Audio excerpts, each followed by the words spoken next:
You will use laughter to kind of manage a way to a better mood in a stressful situation. And if both of you laugh, you share that laughter, you will become less stressed. You will feel better.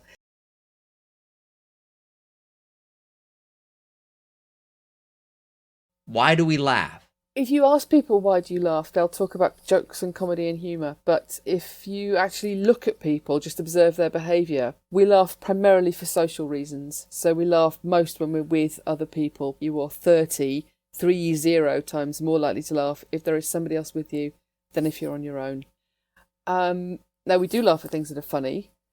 It's not that we don't laugh at jokes, but actually most of the time we laugh during conversations. We're talking to other people, and we do all sorts of quite complex things with laughter in that. Sometimes we're laughing just because someone else has laughed. Sometimes we're laughing to show affection and affiliation. Sometimes we're laughing to show agreement and understanding. We'll laugh to try and deal with stressful situations. It's actually a really complex social behaviour. So us laughing at something being funny is more of a side effect of the real reason we're laughing, which is kind of communicating with other people. I think so. Laughter is older than us. We're not the only animals that laugh. So in an evolutionary sense, laughter was part of the sort of our inherited, kind of range of possible behaviours. Lots of other mammals seem to laugh, and other apes laugh in a way that's distinctly like our laughter.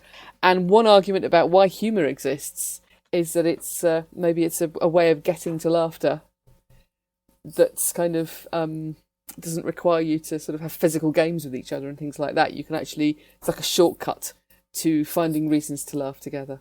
Nervous laughter versus regular laughter. This is my hypothesis, okay? People will use laughter, and we know this scientifically, people will use laughter in stressful situations, particularly with someone that they're close to, like if you're with your partner or maybe with a friend.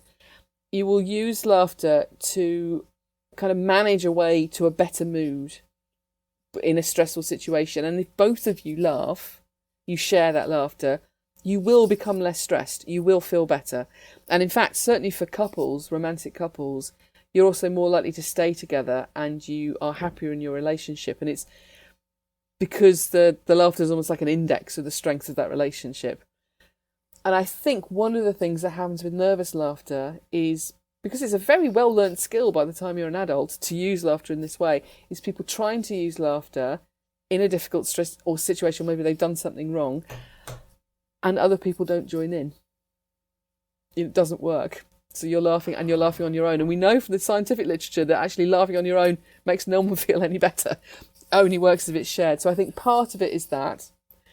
I think also sometimes nervous laughter can be where people have been pushed into more extreme situations. So, really bad situation where you think, make a car accident or something. We're now well beyond the area where this is sort of polite social laughter. I think that can almost be more of a shock response. Can there be a strategy to social laughing? Like, could somebody figure out, like, ooh, I can strategize when and where I laugh with people? So when I was a kid, my father was a salesman and he sold carpets. And he was a very funny man, my father. But when I saw him, like at work, he was always making people laugh. He'd make his customers laugh and he'd make his colleagues laugh. And I used to genuinely worry that people were buying carpets they neither wanted nor needed because they got kind of so caught up in all the laughter that they were making decisions that they weren't even thinking about. And it is interesting that there is some science that backs elements of this up. So, sorry, people are just talking outside my office. Is that okay? Can I carry on? Sorry. There they go. Oh, you're fine. You're fine. Sorry. So some Robin Dunbar and colleagues in Oxford did a study where they got people laughing, and if you can get people laughing, they will tell you more intimate things about themselves. If you think about it, we laugh to make and maintain social bonds, and you don't laugh randomly. You laugh with people you like, and you laugh with people you experience closeness with. Basically, you can hack that. If you can get people laughing, they will feel like they have that kind of closeness to you. They kind of reverse engineer to that. So there is something strategic about this. My brother used to be a journalist, and he had a colleague. It was like in a press a trade paper. He had a colleague who was always getting better stories than him. And so he paid a lot of attention to her because he wanted to know what she was doing. And what she did was she laughed a lot. When she was on calls with people, she would laugh a great deal. And people, presumably, were laughing at the other end of the phone and they were sharing more information with her. I can't think of anybody funny I've ever hated. Exactly. Or if there are comedians out there who you don't like, I bet they never make you laugh. It's a very strong tell. It's telling you about your reaction to people. So if you think of somebody who's got a really irritating laugh, I bet you don't like them. You know, I have a relative with a really irritating laugh, and I was always just thought, oh, they've got a stupid laugh. And then I realised when I started working on laughter, it's not them, it's me. So then if laughter, though, is a lot about communication, like how are we deciding when to laugh? Like how do we know, like, okay, how do we know in social situations, oh, I should laugh here, or I should laugh like this here? It's certainly in terms of the timing, it's very interesting. People tend to laugh at the ends of sentences.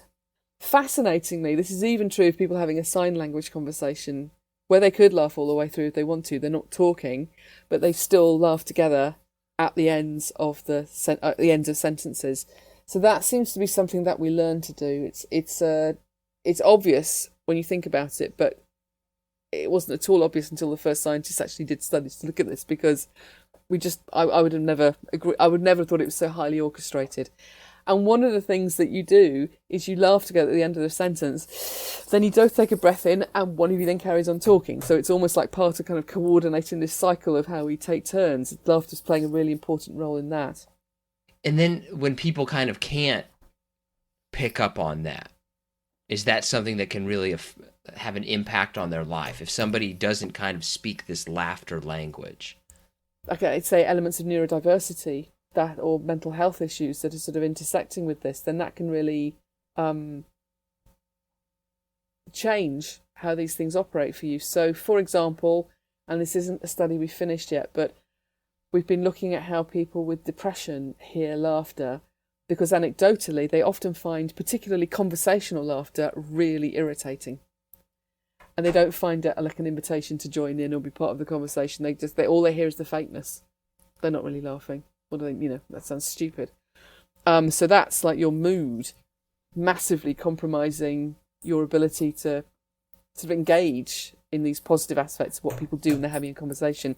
And if you think about what that then means for the kinds of social interactions you have, nothing is going to happen that's going to help your mood. It's only going to continue. It's a downward spiral. Exactly. In contrast, we've done some work. My PhD student now, postdoc, Sophie Scott, has worked with adults with autism, who prefer the term autistic adults in her studies. She has quite good data showing that, generally people with autism do laugh. It's not that they don't laugh. It's just that they are generally stuck with a lot of neurotypical people who laugh in a neurotypical way, and it can be a bit confusing for them. If they were allowed to spend all their time with other autistic adults, they might find it different.